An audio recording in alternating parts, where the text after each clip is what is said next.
Okay, hello there everyone. How are we all? I'm hoping you can see me. We've got a few people with us already. A few of you have said hello already, which is lovely. So I'll just wait for a few thumbs up just to let me know. Hi everyone. Yes, is that yes you can see me, Jill? I'm assuming it is. Brilliant,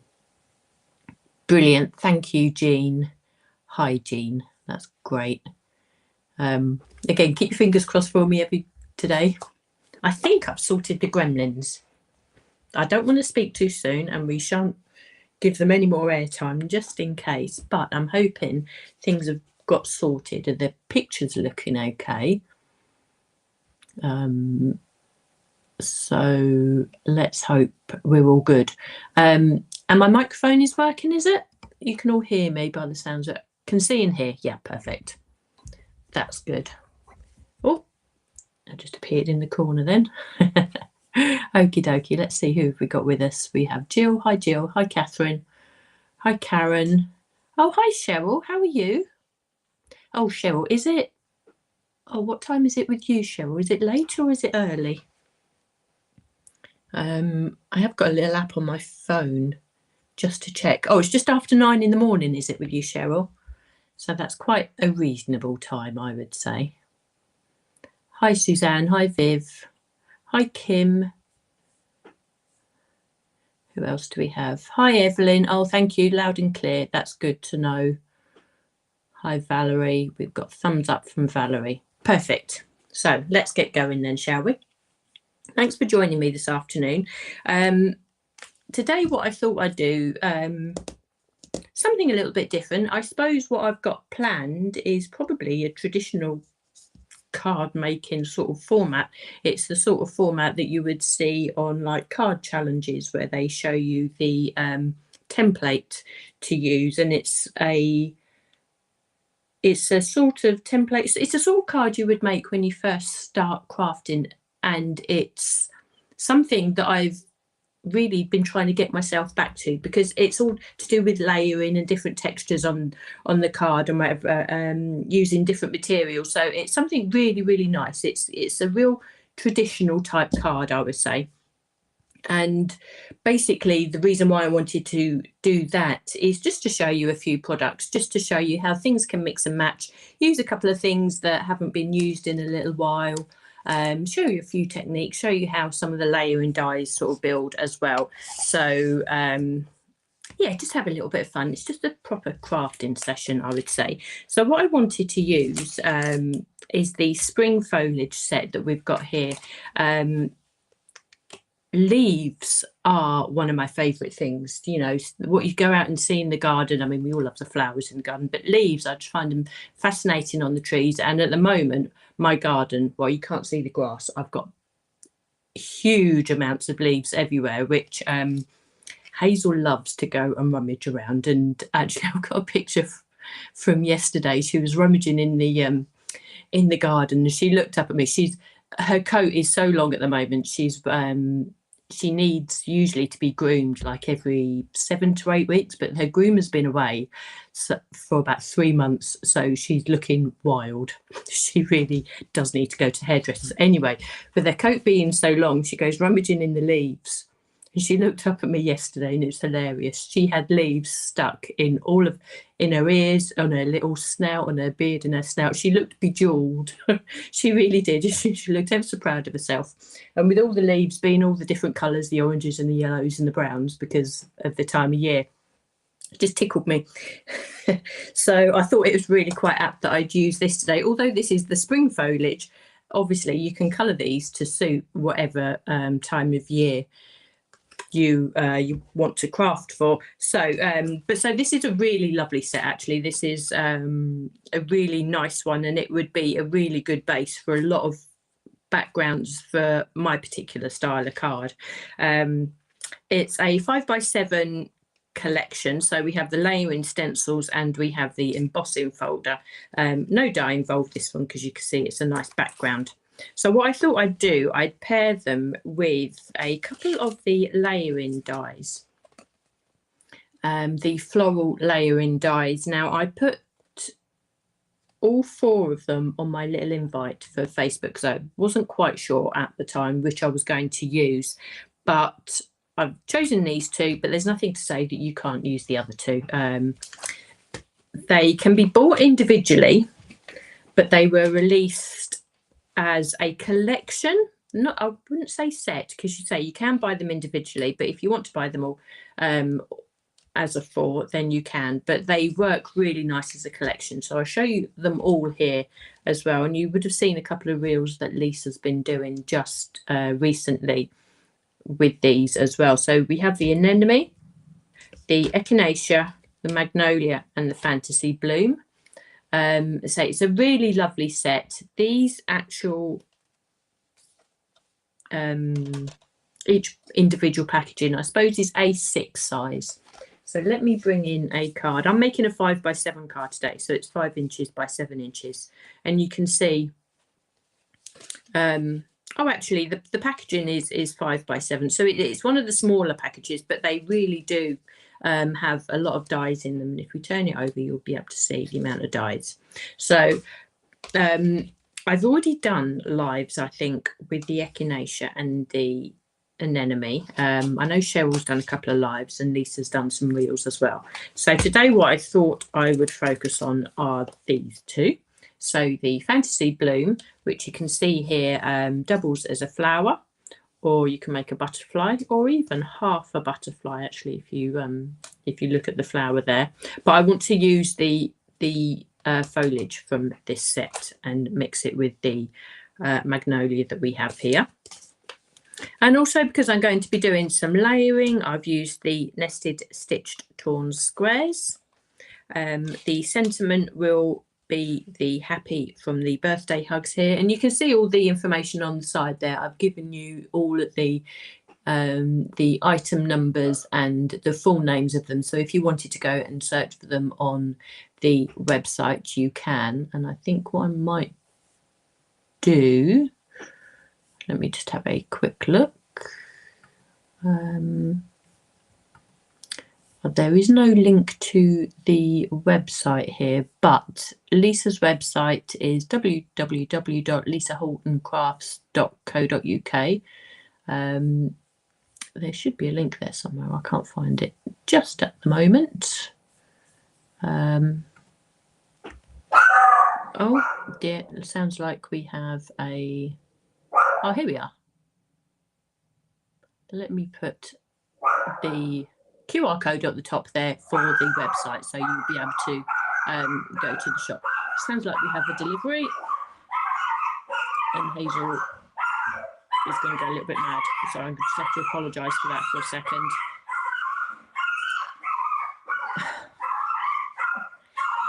It sounds really quite drastic, but she will calm down in a second. I might just have to go and sort her out. Just bear with me, tits.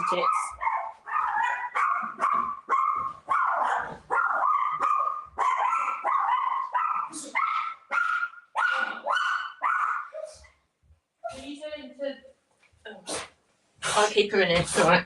It's all right. Apologise for that. It's not a delivery. It's some person. Right, Hazel, you can stay in the room with me. No. You calm down. Yes. You stay and sit under here. Calm down. Good girl. Calm down. Is he gone? Okay. All right. Wait.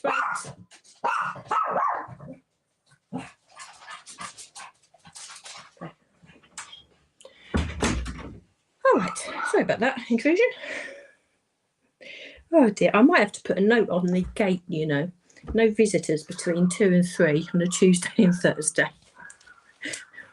We don't have visitors normally, and it's typical when they do turn up, it's at times when they make a... Anyway, right, let's get back to what we was doing. So the sentiments I was using... Oh dear, mayhem. Yes, absolutely, Teresa. Absolute mayhem. She didn't sound, no, she's not at all distressed, Patricia. She sounds way worse than she is for such a small dog. She's got a really loud bark, and because she's in the hallway, we've got just tiles in the hallway, it echoes as well. So it sounds, she sounds way louder than she actually is. So, yeah, she's not at all distressed, and she'll calm down in a second. But anyway, typical. Right, so we have the sentiments we have the birthday hugs. Now this is a set that I come to time and again. Actually, it's such a useful set. So they're the XL sentiments. They does actually have the happy birthday, and I do switch between using the happy and the birthday. You can die cut them individually, and also I'm using the paper pad, the Shabby Chic paper pad there. Again, it's a really nice colour palette on this one. I'm heading towards the blues first, so I think what I might need to do on another project, not today, is really make myself use the pinks and the other colours as well. But the whole colour palette on this is lovely. Let me just flick through in case anybody is new. We basically have the wood grain effect on these, and then a couple of other really nice coordinating designs. So we have the grey, and then we have it's like a crumpled paper actually, and it's got a nice sort of pink hue through there. Then we have like the taupe, and then again we have a really nice background there. We have the blues, which is what I'm using today, and then we have a nice mottled background, sort of nice distressed background. We have a lovely green actually, again with a nice, again that's got a crumpled paper effect in the background actually, so it's really nice to stamp and stencil onto. Then we have the classic what do you call that, light brownish sort of colour. These are just so pretty. These are really, really gorgeous. And then we have the pink, and then we again with the crumpled paper sort of design running through the background with a marbled effect colour. So that's the colour, that's the paper pad I'm using. So now let's get stenciling. So there's a bit of all sorts today. I've already done the die cutting, but I shall do the stenciling with you now. So I'm going to bring in the spring foliage, and if I remember I will pop up this list again up at the end. There we are. And you would have also seen the colours that I'm using there as well. So really quite autumny colours, but I'm going for, it doesn't appear as an autumn card actually, quite interestingly. So I will emboss today. I was very proud of myself last week as well that I remembered to emboss my project on the Thursday. But today the embossing is quite essential, so I would definitely emboss again today as well. So we have the background here, the spring foliage background. We have a set of stencils. There's 4 stencils in this particular set actually. So this design comes together really quickly. And what I'm going to be doing, which I thought would just show you and just perhaps remind you, I suppose, because we can get so set in our ways, that I'm actually going to be stenciling onto coloured cardstock today. I'm actually stenciling onto blue. Now this is just from my stash. It's not coated, but it's got a really nice smooth texture, and it's just a lovely colour. I think I've only got 1 sheet left, so it's really nice to be able to use it. So I'm stenciling onto this today, and my thought was that the blue will be the sky, and then we'll have the foliage in front of that, which I will be stenciling in the green, but it's the foliage against the sky. So I always have some sort of, not necessarily story, but I have a reason to the colour choices that I make. It just sort of puts me on the right track to come up with a card, I suppose. And I suppose I'm secretly wishing for some blue sky. Haven't seen it in a little while, although the weather has been really mild. So I can't complain at all. So as I say, this set is a 5x7 set, but I've already die cut myself a square from the nested torn squares, so I don't have to do the die cutting afterwards. But if you wanted to actually stencil the whole amount and then die cut your layer afterwards, or use the whole amount, then that would be the way to a good way to do that as well. And when I was actually sort of thinking and prepping out the card, that's exactly what I done. I actually stenciled the whole lot and then die cut it afterwards. But for the purposes of being with you today, I have just die cut the smaller layer, and I'm just going to lay that into an area of the stencil there. It doesn't really matter which area you choose at this stage. So I'm going to use woodland moss and start stenciling. Now, it's so easy when we start stencil, or when we stencil, is to reach for the white cardstock, and I do it all the time. I really do. But if you choose a nice light colour like this, it really doesn't make too much of an effect on the colour that you stencil. Now, obviously, depending on the colour that you use, some of the really lighter colours like Coral Beach, and we have, what else is there? There's the Almond Frosting, and there's another one, Straw Hat, I think it is.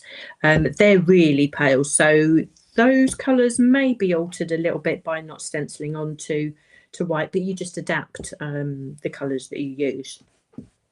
So I'm using woodland moss onto this light blue cardstock. So we have that there, and you can see already actually that the woodland moss, the colour really hasn't been altered. I use it an awful lot, so you're familiar with the colour, and yeah, that looks perfect on there. So that was stencil 1. Then stencil number 2 is where the leaves are coming on. Now, when I stencil leaves like this, what I attempt to do is create different sort of patches on the stenciling where the ink is different intensities. So basically, I'm not too concerned if I don't get a really nice even blend across all of this stencil design. Obviously, you can do, and that would work equally as well. But because this is a background and it's sort of a nature-inspired one, I do like to just be a little bit more relaxed in how the blend goes. So, I mean, I get a really nice blend in the areas, but I just would perhaps make some of the areas more concentrated than others. So I'm going to put a little bit more ink on this area and perhaps down here than I would in this top corner. So that's the way that I tackle the stenciling on these backgrounds. Again, if you wanted to go for a really nice even stenciling all the way across, then obviously that would work as well. And I'll just show you what I mean by that. And you can see that there's some sort of faded areas here, some of the darker areas. I think it just gives a really nice background, a really nice what am I trying to say? A really nice random look to the background. Now, before I move this on, what I was playing around with, and I'll just bring in what I've done earlier on here. I'm not using this one because it's slightly larger than what I wanted to use. This fits onto on a square card. But can you see here that I've got an area of yellow? What I was trying to emulate, whether I did or not, but I was still happy with the background, is where perhaps the sun would be shining in and hitting in onto the leaves. And I thought there'd be a really nice concept to actually stencil into your background as opposed to just using a green background. Now, it'd be really nice to do for autumny colours as well. I think if you could do this and then perhaps add a little bit of red, or perhaps a little bit of the rusty nails for some of the more orange leaves that are out there at the moment, I think that would work really nicely. And that's perhaps something I will do another time actually, and just sort of change it up. This really is definitely a spring coloured card, but I think I might try and do that with the autumny colours as well.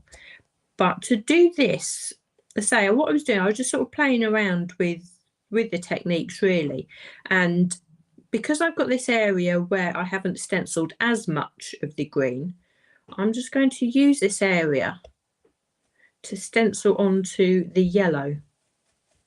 Okay, and I know this is going over some of the green, and you could have perhaps not added the green first, but I don't think it makes too much of a difference. So I'm just going to create what would be like a stroke of sunlight or a shaft of sunlight coming down into this foliage. It's just a nice different technique to perhaps think about when you're stenciling. Other ways of doing this, you could add lots of different colours, and Lisa's really good at this. And she's got her favourite blends of colours, I think, with a blue, a pink and a yellow. She would add just different patches of colours over the background here, and it would create a mottle effect. So this is perhaps a more structured way of using that technique. So all I'm doing is just creating like a diagonal light of perhaps sunlight down through this part of the design there. Yeah, you can see that down through there. So once you actually take away the stencil, it's not as vibrant and as scary as you may think when you are doing that. So I'm just going to add a bit more ink, I think, just to see if I can make that really stand out. Like so. And I think what I didn't do, but on this one here, I'm just going to add a tiny little bit of orange. I don't want to overpower that, but it might just add a little bit more to that yellow and just make that stand out a little bit more. I'll just add that down there. Oh, there we go. We can actually see that. And you can see actually, if you was playing with the colours, the oranges and the browns, that could really turn out to be really quite autumny. So I'm not going to put any more orange on. Actually, do you know what I might do? I'm going to use the Lemon Candy interference ink. Now I'm using this a little bit later on, but I think what might help with that, with the appearance of the sun, is perhaps a little bit of mica.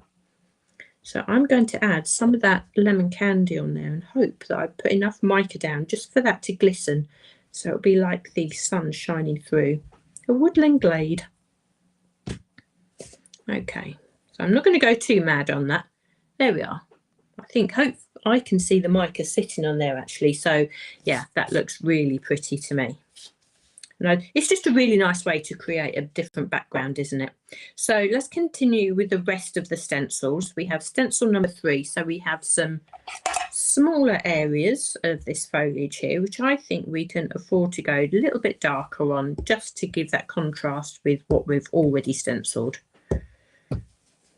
So I'm using a stencil brush because the areas that I'm stenciling are smaller, and also the stencil brush allows me to add colour in a lot more concentration than the larger blending brush that I've just been using. Now there are some really small details even right into the corners here, so don't forget those. Just these little details really do just finish off your stenciling and just make it look authentic. I mean, Lisa's so clever at putting these tiny little details in. You don't think you would need them, but they do make a difference. So when you take that away, you can see that we have those tiny little details there that looks like something is off the page, so that makes it look a more random background, and we have just a lot more sort of contrast. And actually what I might do is just go that little bit darker again. And so the beauty of using the ultimate here is that I can take the stencil on and off, so I can keep checking and adding more ink as I go if I really want to. There we are. So it's really made those leaves stand out. So we have the last stencil here, stencil number 4, and this is the detail for the leaves. So again, I'm sticking with my stencil brush and using the woodland moss again and just going over the top of the leaves. Again, I like this layer to be quite subtle, so I'm not going massively heavy with these, with this detail, but it will be enough for it to just show through. This stretch through here, that is more yellowy. I'm just avoiding that for the moment. I'm just working around that. If a little bit tips over into those, I'm obviously not too bothered. But what I will do is just colour that strip with some of the yellow. And I should probably go in with the lemon candy, actually. I will bring in some of that mica, because I think that will make that shine quite nicely. So come in with my lemon candy, my brush. Now you can use the white stencil brushes for the interference inks. You do need to keep a set especially for the interference inks, but I find I get on quite well with these blending sponges. It's something that I used a lot of actually before Lisa brought out the actual brushes, so I'm quite used to using the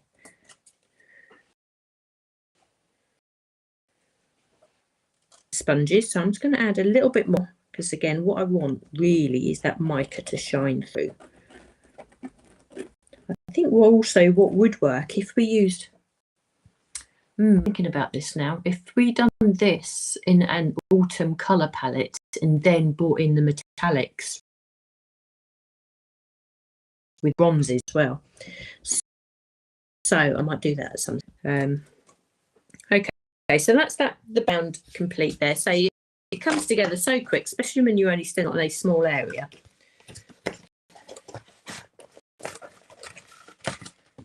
Put the stencils away, lift up, and hopefully I can try and show you some of the mica that's sitting there. Let's see if we can see that. Perhaps not quite. Oh, there we are. Listen there when I turn that. So whether it looks more or whether it looks like sun. A really nice background, I think, and cute on that little little matten layer there. So I will emboss this now. Now, obviously, there's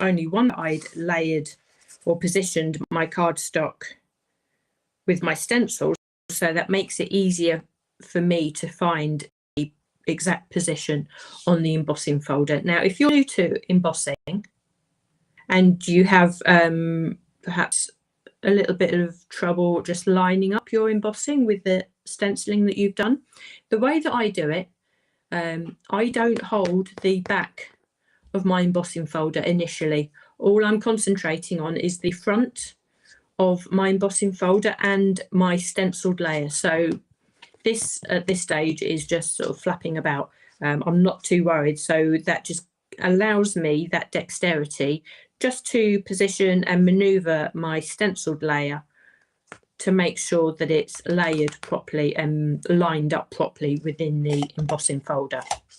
Once I'm happy with that, I grip with either hand, with a firm grip, the front of the embossing folder and my stenciled layer. So at this stage, and then I bring in the back of the embossing folder, and then in another position, I grip all three layers and keep a firm hold of that.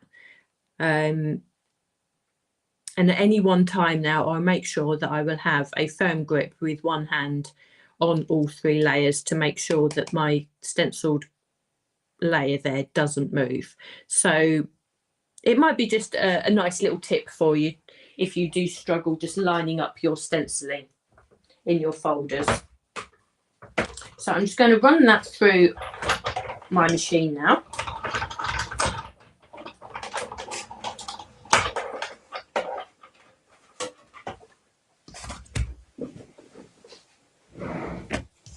Okay, so when I open that up,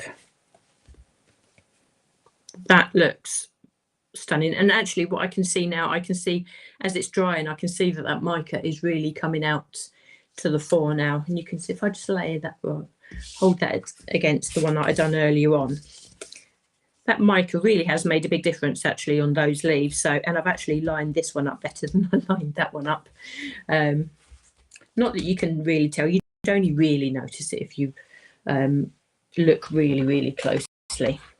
There we are. So that's my background done. So I can put those to one side and I'll be using this one. So I'm going to bring in my card blank, which is a 5x7 card blank. Burnish that down. Again, I'm going to use my design paper and I'm just going to line the front of the card. Now, the way that I like to do this, I like to just put this straight onto the card, to be honest. So what I tend to do, again, no measuring. I think the way that I'll do this, I'm just going to line that up on the card as if I'm covering that. And then I'm just going to use a pencil and just mark those lines. So I'm just marking around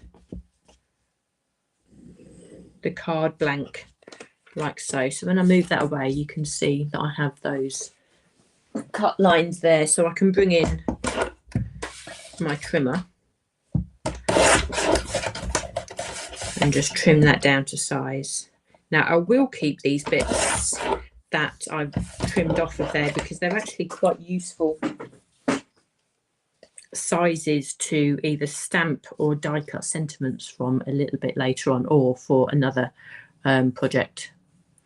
Hi Julie, do I use the Ranger mini domed sponges? I don't personally because I don't have any, but they are a really good idea, particularly to get into the smaller details, and they would work like using the different sizes of stencil brushes, but particularly they'd be ideal for the interference inks. And say I don't use them because I don't have any, but I have seen Cheryl use them, so I know that they work. But the interference inks work brilliantly with these type of blending sponges. Let's move that to one side. So we have our design paper ready to go on the front. Again, I'm actually quite simple card maker, really. I'm not very good at putting too many layers on or too much fuss. So I do like things to be quite clean and simple, which is why I like to just line the back of my card blank like so. And it also means that I don't have to cut too much into this gorgeous design paper and perhaps not use it. So that's really, really pretty.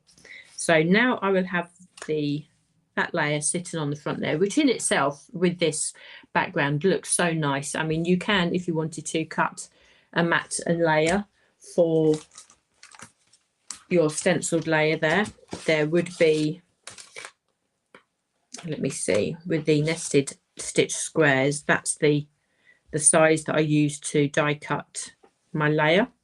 There is a larger layer which equally we could cut a matte layer for with a different colour, and that would fit onto the card as well. Maybe in a, I would probably use a grey actually that works with the background there, but I actually quite like that just sitting itself onto the design paper. Now we can start coming in with our embellishments. Okay, Cheryl, don't be late for work. I don't want to get you told off. I'll see you later on. You know where to find the replay. Okay, so I'm going to have some vellum, which I'm going to be layering onto here as well before I start layering my flowers. But what I'm going to do is rip and tear that in a second. That will be just something that just happens sort of organically, and I'll see how that figures. If you want to die cut it, then obviously once we've got our flowers die cut and assembled, then we'll be able to know better what sort of shape and size we want that vellum. So we'll keep that to one side at the moment. I'm just going to put my leaves on the front there because I know that's where I want that layered. I think what I might do, bring in a piece of white card just so as you can see how I build up the flower. So I've got my vellum there for a little bit later on. I've already die cut the leaves from the Fantasy Bloom set here, so you can see the leaves in the background, and I'll just show you the dies. So we have the Fantasy Blooms, the flowers. There should be another die set in there actually. Yes, there is. There we are.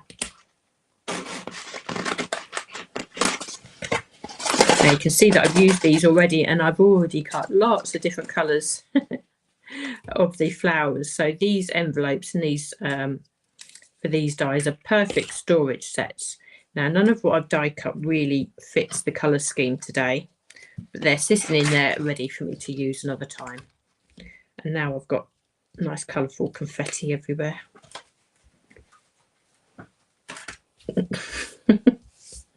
Let's get rid of all of that. There we go. Okay, so we can see from the Fantasy Blooms we have lots of dies. We have 3 sets of petals which give us the 3 different sized of flowers or butterflies depending on how you want to build them. And I've done another video on that, so I won't go into the butterflies or the flowers today, but I did want to show you that the foliage, the leaves on this, which is a really lovely set of leaves, you are able to die cut individually. So whether you want to die cut 1 to 10 of those, then you can use them. So that's what I've die cut there with from an olive cardstock. Actually, I'll just show you there. It's got a bit of a sheen to it. So I wanted something dark that would contrast quite nicely against what I've coloured here. What I did do earlier, actually, just going off on a little tangent, I did cut the same leaves out using, you see there, using a piece of cardstock that I'd coloured with the woodland moss. So basically you can do the direct to paper technique and take your ink pad and just colour your cardstock with any colour ink pad you want. Then that's how you would get a really nice sort of coordination between the colours of your die cuts and perhaps what you might have stenciled. So that's another technique perhaps you could use. Now I possibly won't use this in this one because it's a bit too pale for me, but I'll definitely keep that for later.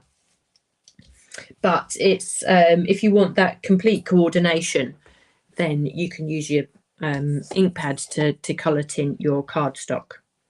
So also from the same olivey cardstock, I've used to die cut the elements from the Magnolia. Now I'm using this die cut as a whole. So let me put that just there so you can see. And I'll bring in the rest of the dies. So this is the die set for the Magnolia here. You have the foliage again, which you could use on its own actually. It's a really nice wild flower looking. If you cut that from black, this would look really nice sitting as silhouettes against anything that you stencil actually. But you also see here the flowers and the blooms that I've die cut. So we have this particular die, which gives us all the petals for this larger flower here. And using that same technique, actually, directly colouring your cardstock with your ink pad, I've die cut all these petals from cardstock that has been colour tinted with the lemon candy. And I'll show you that just here. Now this is what I was using. So if I perhaps tilt that a little bit, I don't know if you can see, oh, perhaps just there maybe, that you've got all the mica here. Now this is me testing out other colours as well to layer on top of it, but you can see that I've die cut the petals from the cardstock there. So, and I wanted them quite pale at this stage, wanted a bit of colour, but I want to add the colour on afterwards. And you can see here how these petals will layer. It's quite straightforward, and if you use that one point of reference, which is this flower, at the side, we can layer those here. And this one, oh, that comes from that petal there. So what I think I might do, I'm going to deal with the one flower at a time. And what I want to do is just add a little bit of extra colour to these. Now, I'm wondering whether I should have used the Coral Beach or the Early Sunrise. I don't want the colour to go too intense and overpower. So I think of what I might do is start with the Coral Beach, and I'm taking a smaller stencil brush, and I'm just going to colour the centre of the flower here. I'm not adding too much. I'm just going to put that in the centre there, like so, because what will happen, I'm going to layer this petal on top here. So you have a little bit of the colour just peeking through. So that has given me the indication that I can just add a little bit more just there. Okay. Like so. And then I think what I might do, I'm just going to use my glue, the small nozzle glue, and I'm just going to attach the next petal before I add a little bit more colour on, just so as I can get the colour in the right place. Now the glue that I've added, I've only added along the bottom, which gives me the chance, if I wanted to just shape that flower up a little bit, which gives will give this magnolia just that little bit of dimension. Now I'm wondering if I can maybe just get in a little bit closer with the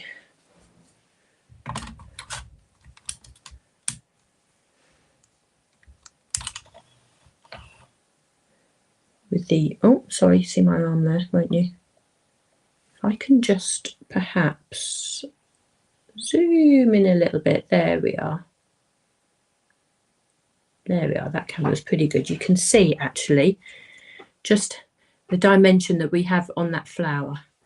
So if I don't work too quick, let me zoom out a little bit so the camera can hopefully keep up with me.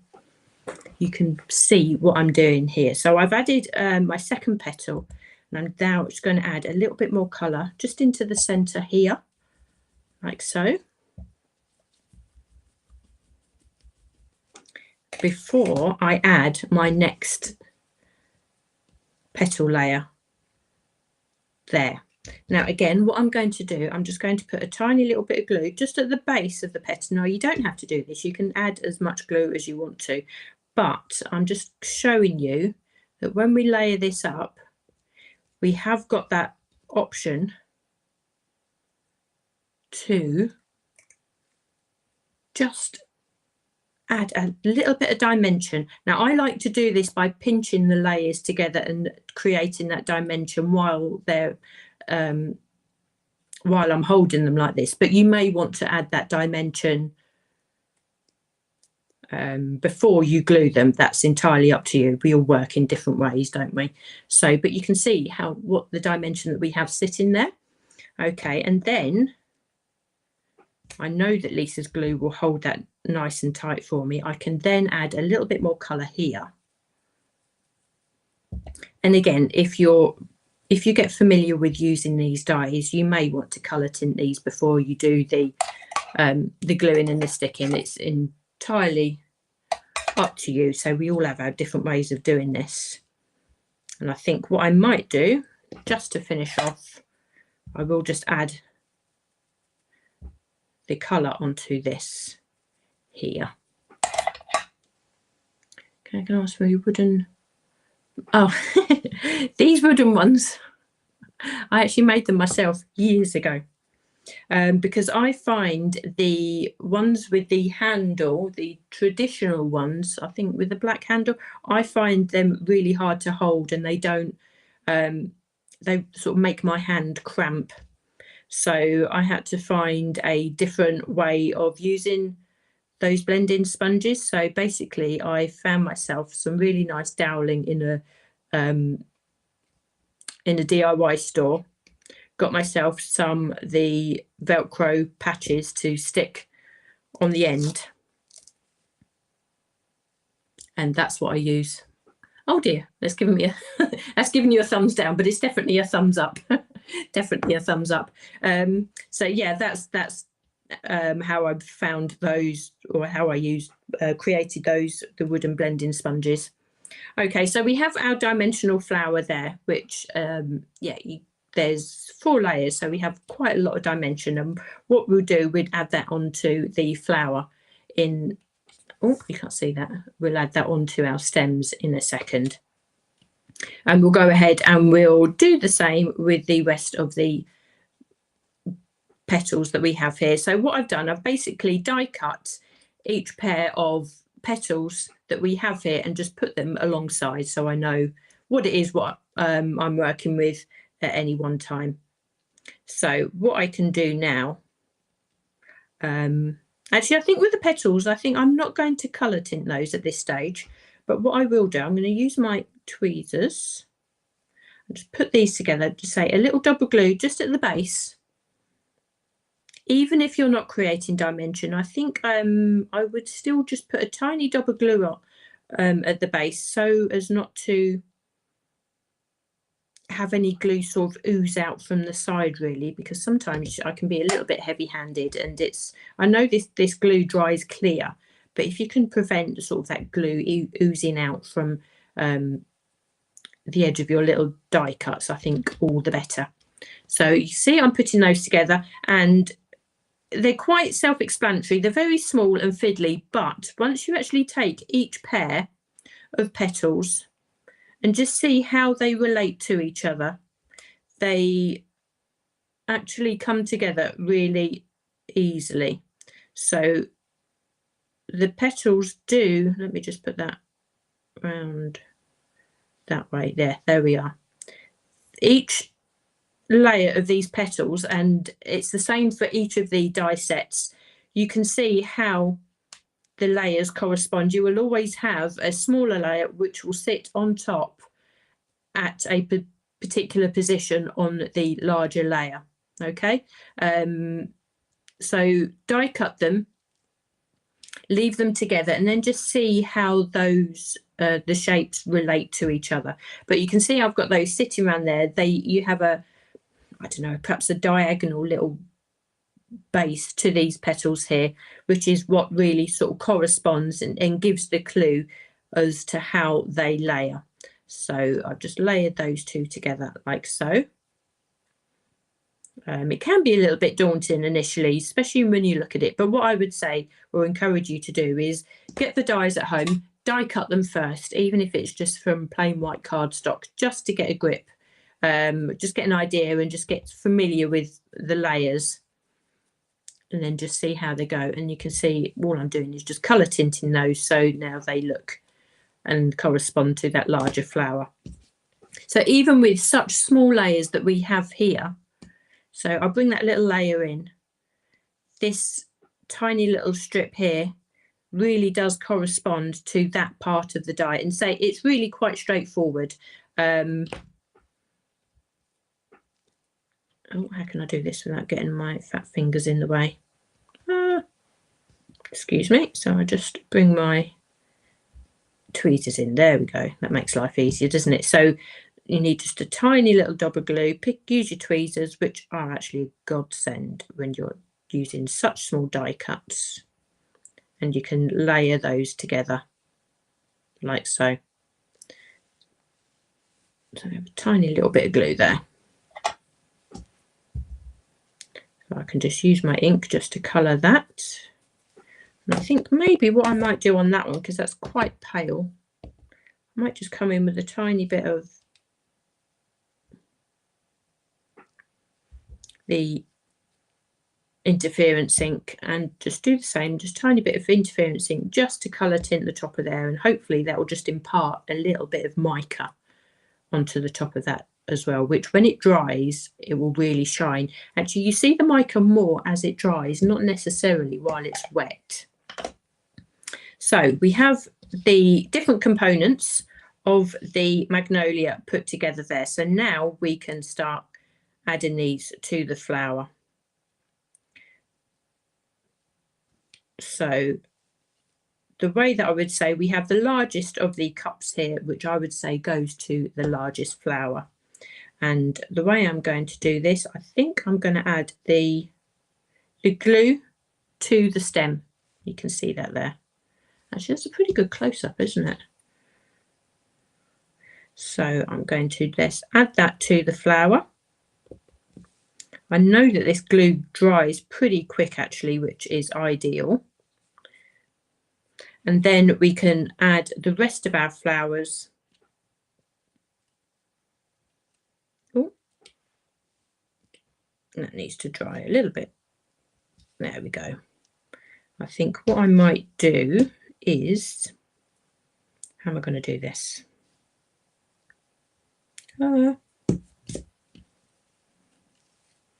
Okay, there we are. That's what I'm going to do. I'm going to put the glue on each of these positions first. Plenty of glue on. This is where these sort of really fine tip glues applicators are ideal, and I'm going to add the flowers on this way round. So make sure you turn them round, because obviously we're working on the reverse. So I'm just going to add them like so. Move that out of the way. I'm going to add that there. And then gently I can turn that over, and if I need to, I can just rearrange. Oh. Now, I think I've said in the past that I'm super clumsy. There we are. So we can add those and just rearrange them to make that look just perfect. So we have our flower built there. And I'm just going to leave that to one side just while I can swap cameras again. And we can go back to our main camera there. So we can see that we have our foliage ready for the card. So this is where now really I just have a little play and I just figure out how I want the card to look. So I can bring in my vellum and I'll just gently bring in my flowers, which I want sitting here, and I want that to have a little bit more foliage into the back. Now you can see now how this foliage works so well with this flower, but they don't come from the same set. So don't be afraid to mix and match and create little poses of flowers and things. So I want the flower to sit there, which it looks really nice sitting there actually. But I think just to make this pop a little bit more against the background, I do want to have that vellum behind. So what I'm going to do, I'm going to do some ripping and tearing of the vellum, which I think is really nice. So initially, I'm just going to take off a little strip here. Okay. So that gives us a really nice rustic edge. Now, just offering this up to the card, say this is just really rough and ready, and I'm just working and just reacting to what I have in front of me at this stage. So do what's best for you. So as best I can, I'm just ripping and tearing that in a straight line. That will be my layer. I want to take away this nice even edge from the top. Now the one thing with vellum actually is it has one particular direction where it tears in a really straight way.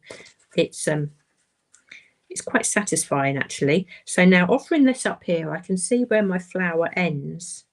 So around about here is where I want to create that last tear. Now I want, just gently, I can sit my foliage on top of my vellum. My vellum will sit there. Now you can see that the flowers just pop, don't they? Now that they sit on that vellum there, they just really sort of come forward, but I'm not hiding the layered, the stenciling that I've done in the background. I think what I might do, I'm just going to take off a little bit more of that vellum. I don't want too much more there. Now this again this is just playing, isn't it? This is just pure card making, and it's something that probably no doubt all of you have your own ways of doing this and just playing and rearranging and just being indecisive. Well, if you're like me, you're indecisive. Now what I'm going to do, actually, I think I might prefer it if those leaves are turned round. Oh, and have that sitting like that. Yeah, I like that. I like that a lot. So I think now I'm just going to lift those up and keep that in the position that I like those in. And I'm going to come along. I'm actually going to use a tiny bit of red liner tape to attach my vellum. There's the edge there. For one, it won't make my vellum buckle, and it means that I can just add a tiny little bit of adhesive, but I know that it will stay secure. So I'm actually going to put that on the layer at the back there. And I know also that the majority of this will actually be hidden when I layer the flowers on top. So I'm going to add that there. Okay. And put my vellum on. See, that adhesive there is pretty much invisible, isn't it? And whatever little bit you can see is going to be hidden. So now I think what I might do, I'm keeping that little floral arrangement together, and just as it sits, I'm just going to add the glue to the back.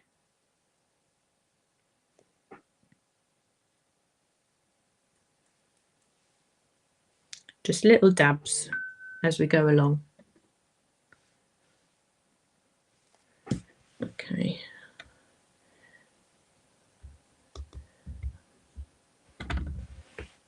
There we are. So add little dabs there so I can put that onto the card. There's enough glue that I've added that I know that that will stick all the different components. Just gently layer that down. Now, because it's sticking onto glue, it will take just a couple of more, just a little bit longer to set because it's going onto a non-porous surface, but it will take. There we are. So I'm happy with that. And then I can come in with my sentiment. I can add just there. And what I have done is I've stamped. Oh, can you see that there? Just leave. That's quite tiny for you, isn't it? I've stamped basically birthday hugs, but what I want to do, I don't want the hugs on there, so I just want to separate that. And this is from I forgot to put it on the list actually. This is from the Sentiment Strips stamp set. So you can see there that we've stamped birthday hugs just in black. I mean, you can't go wrong with stamping in black. It makes it pop really nicely. So I'm just going to trim off the hugs, and I shall keep that for another day. And then I can just add that to the birthday there. And that just finishes that off with that lovely little sentiment with the mixed fonts, which is another favourite thing of mine to do. But it's a really, it's a really nice card. Say what I would call a nice traditional card. Again, nice when you first start your card making. It's the type of card that you go to with your different layering. It's something that I've moved away from, which I should definitely carry on doing because I really like the different textures. There's a lot to look at there. It's a really nice card just to layer up, and it's a good one to actually have a play with, and it's something that you can create 4 times over with each of these sets and create something different each time. Or you could create a whole posy of flowers to sit in the corner there with all of the different layering dies also. So again, it's something that can be totally adapted, different colours, different flowers, even different embossed backgrounds as well. So let's just bring in those there. So that's my card for this week with the layering florals. Hope you enjoyed that. I hope I've given you a couple of ideas, given you the confidence to use the layer of flowers, and also jolted your memory for the spring foliage there as well. We have so much from Lisa now that sometimes we forget what we have, so it's really nice just to revisit these things. So that's it for me this week. I'm just one live for me this week. I'll be back with you Tuesday and Thursday next week. Do remember that Catherine is on Highlight Crafts tomorrow, actually at 10 and 11. So there's a double show.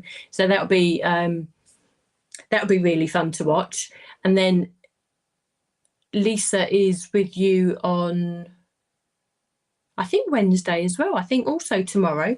Actually, I did take a picture, but tomorrow also at 2 o'clock. Yeah, so lots coming tomorrow. So hopefully you can tune in onto the internet actually with Highlight Crafts at 10 11 with Catherine tomorrow, and there'll be live shopping with Lisa tomorrow from her front room, I think, at 2 p.m. So enjoy that. I'll see you back with Lisa on Friday evening.